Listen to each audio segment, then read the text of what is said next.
from our studios in the heart of Silicon Valley, Palo Alto, California. This is a CUBE Conversation.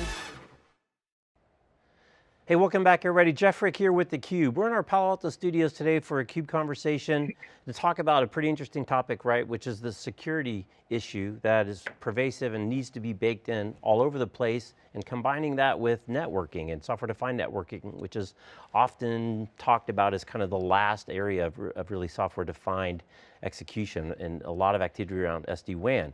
So we're happy to have with us today from Fortinet, John Maddison. He's the CMO and EVP of products for Fortinet. And also joining us from Atlanta is Hilton Sturisky. He is the CIO of Crawford and Company. So let's just jump into it. Big issue, right? Crawford and Company. Hilton, give us a little bit of what you guys are, and more importantly, kind of what a distributed company that you are, why SD-WAN and WAN particularly is a pretty important piece of the equation. Absolutely, SD-WAN is very important to us as we look at growth. So under Crawford and Company, we are a 77-year-old risk and management claims company. We have a focus of restoring and enhancing lives, businesses, and communities. In 2018, we processed about 1.5 million claims that translated into north of $15 billion in payments.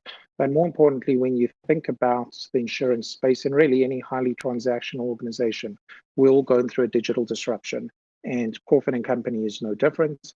And in particular, with the culture of innovation that we have at Crawford and Company, we're looking at all facets of the business to disrupt. And that's our basic infrastructure all the way to the business process applications that interact with our customers.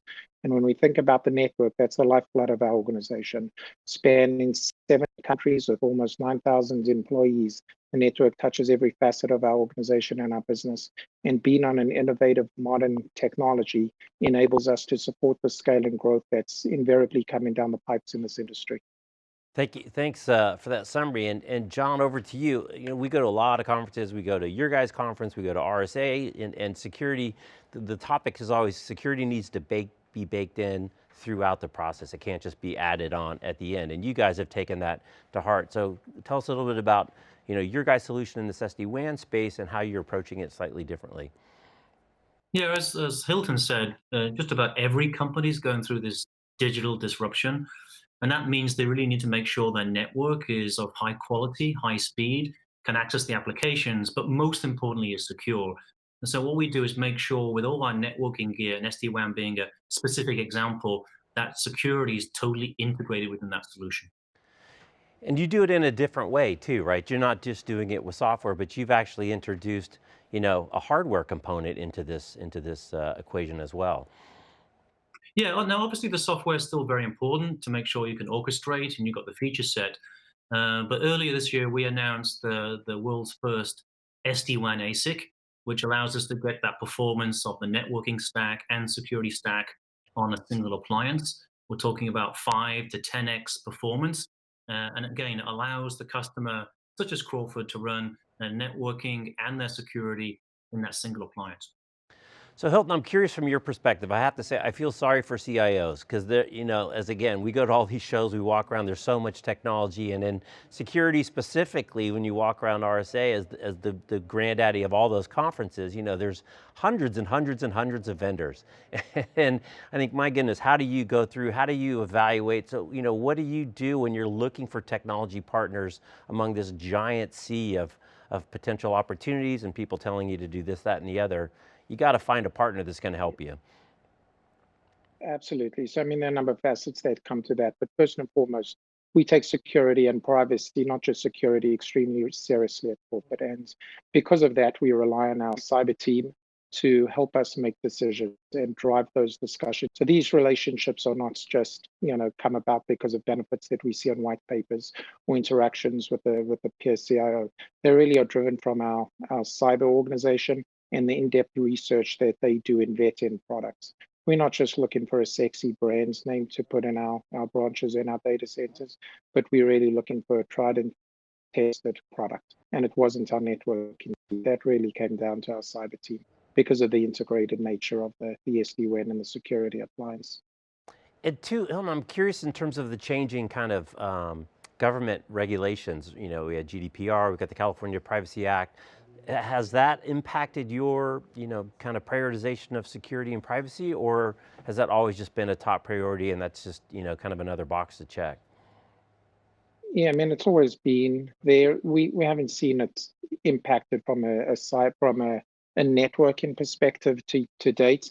But as we think about our applications, we're looking for the flexibility in the application stack to adhere to GDPR and quite frankly, any other regulatory control.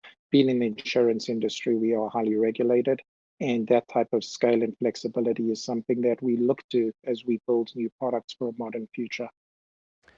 And John, to you, I'm just curious, some of the advantages of bringing these two things together to really bake the security in the SD-WAN appliance. What does that enable you to do that you couldn't do so much before? Well, it's all about supporting the business and the applications. And so for Crawford, for example, obviously voice is very important to them. They speak to a lot of people in their branch offices, video training, their applications in the cloud. And so bringing that security and that networking together and accelerating it means they get a high quality of service to all the applications which are important to their business. So what's next, John? What are some of the things as you look forward and you see this market continuing to evolve? You guys are really starting to take a real leadership position. What are some of your priorities as you look forward? And we're going to flip the calendar here in just a few short months. Yeah, and definitely, SD-WAN as an application on our appliances has exploded. We just announced we're actually in the top 3 in terms of SD-WAN vendors globally. What's coming next? Well, I think what we call cloud on-ramp is going to be very important, where we provide specific routes and information to make sure we have even higher QoS of devices and users getting to the applications.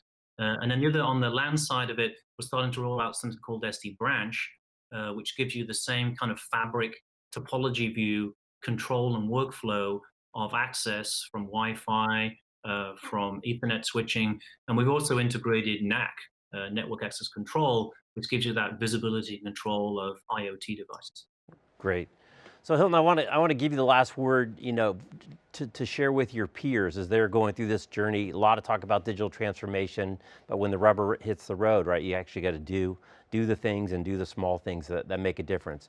As you've gone through this and you've dealt with the security, you got a lot of remote branches, this continuation around hybrid cloud and distributed infrastructure. What are some of the things on your top of mind, and what would you share with some of your peers as they, start to look at some of these technologies? Well, you've got to have an open mindset, and obviously, like anything, it's okay to fail as long as you learn from your mistakes. But as we think specifically about our network and Fortinet in particular, I think John referenced some of the technologies, and that requires a lot of data. So you need to understand what the future looks like and provide a scale and flexible solution for our customers. And John also referenced Fortinet.